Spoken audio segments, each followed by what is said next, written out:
Turkish Airlines presents Business Africa.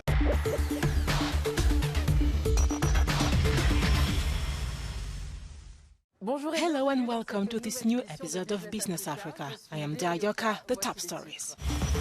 The inaugural Africa Climate Summit presented the continent as the place of solutions to the climate crisis, which is induced by the emissions of the world's largest economies. We'll take a closer look at carbon offsets during this episode. Time has come for change in Gabon, both politically and economically. You'll see what main lines could determine the transitional government's action plan. Finally, the African Union joined the G20 during the bloc's latest summit in India. This seat at the table should give the continent a voice. South Africa was the sole African representative in the group of 20. In Nairobi, an initiative aimed at boosting Africa's carbon credit production 19-fold by 2030 has been met with pledges of hundreds of millions of dollars. The project is also enthusiastically welcomed by African leaders who see in this market a means of securing the funds that big polluters are slow to send. The inaugural Africa Climate Summit, which took place in Nairobi in early September, seemed to bet on carbon credits. If these are overwhelmingly approved of by multinational corporations willing to compensate for their environmental impact, climate activists, among others, are increasingly questioning the efficiency of the credits. They view the market, which is still poorly regulated, as a dangerous distraction, when some go as far as calling it a false solution.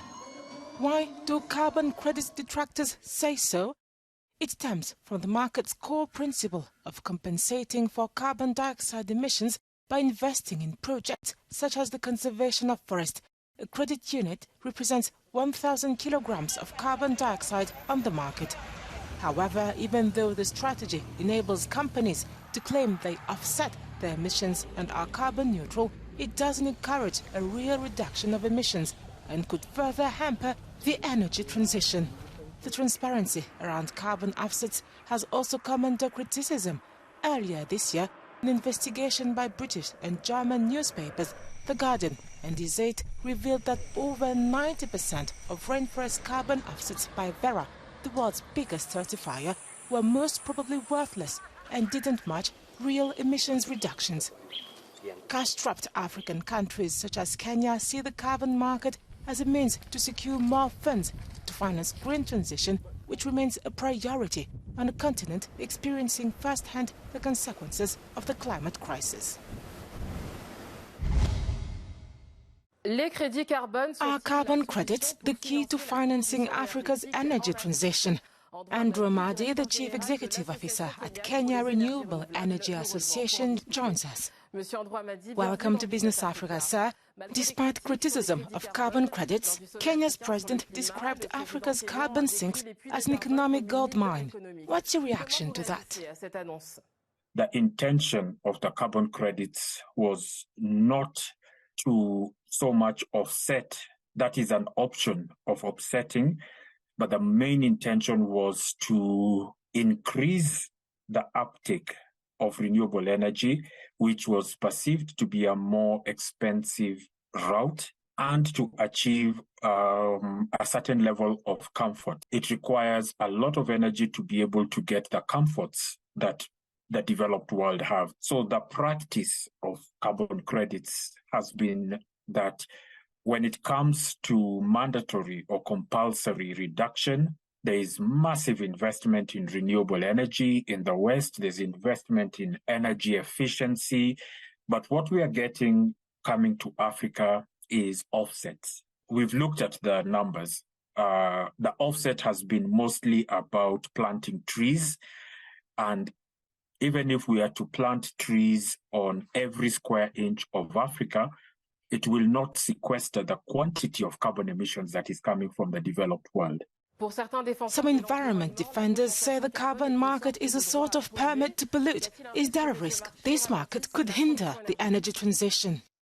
Yes, it is based on the needs of the developed world and not the needs of the developing world. And then we can say the same thing, that as much as we are not overly responsible for the global pollution, but we have our part. We have our 4% contribution, and we also want to offset our contribution, and we want to get to net zero.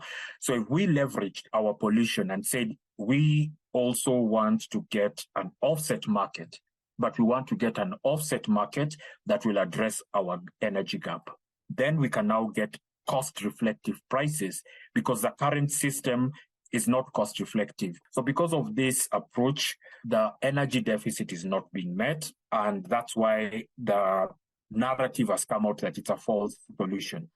Some African leaders see this market as a means to funding the green transition. As a renewable energy expert, you think that's not achievable?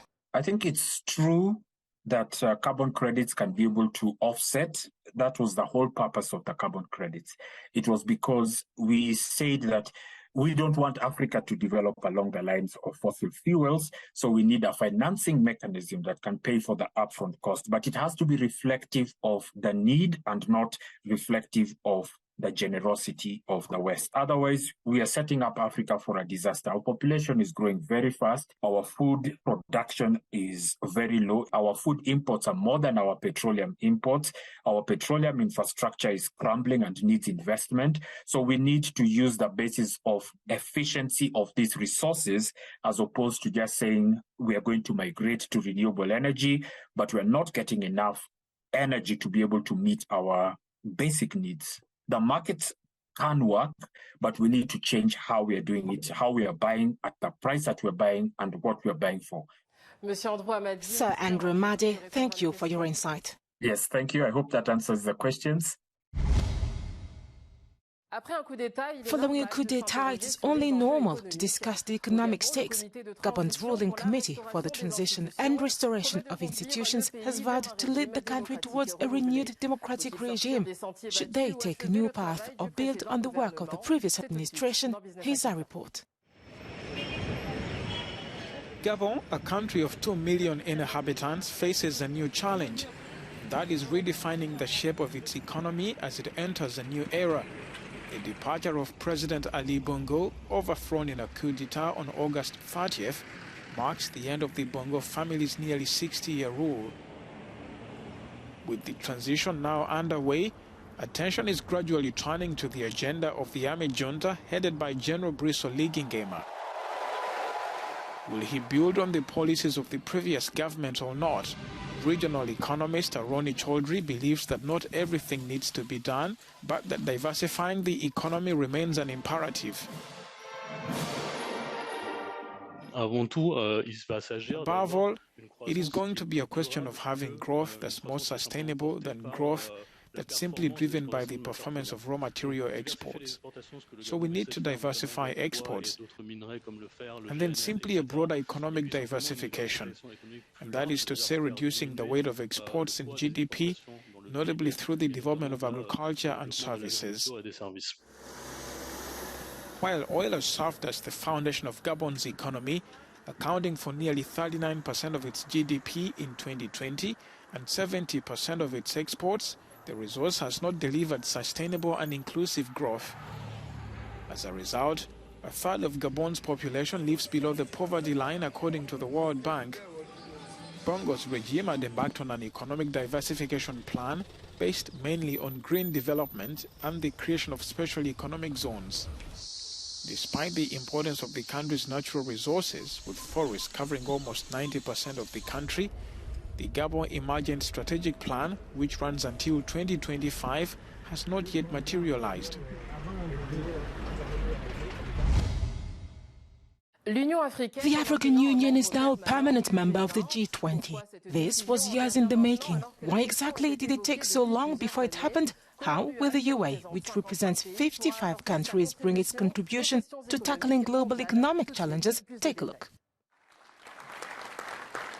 The African Union is officially a member of the G20 after the Intergovernmental Forum welcomed the bloc into its ranks, a strong signal for Africa, which has been demanding better representation in international institutions for decades. Until now, the continent's role has often been that of a receiver of decisions taken rather than an influencer. Analysts believe joining the group of the world's 20 leading economies should enable the continent to change all of that. For Solomon Deso, founder of Amani Africa, a political think tank, Africa's presence in the G20 gives the group enormous legitimacy at a global level. It brings a much needed injection of legitimacy to the group. There is also obviously major contestation of power between the West and others. Of course, for G20, its relevance has increasingly been questioned, also on account of the increasing importance that, for example, the groups like the BRICS are gaining of late. To protect the interests of the African continent, many are hoping that the African Union would assert itself at the negotiating table while waiting for a permanent seat on the United Nations Security Council. That does it for this week's Business Africa. More news up next on Africanews.com and on all our platforms. I'll see you soon.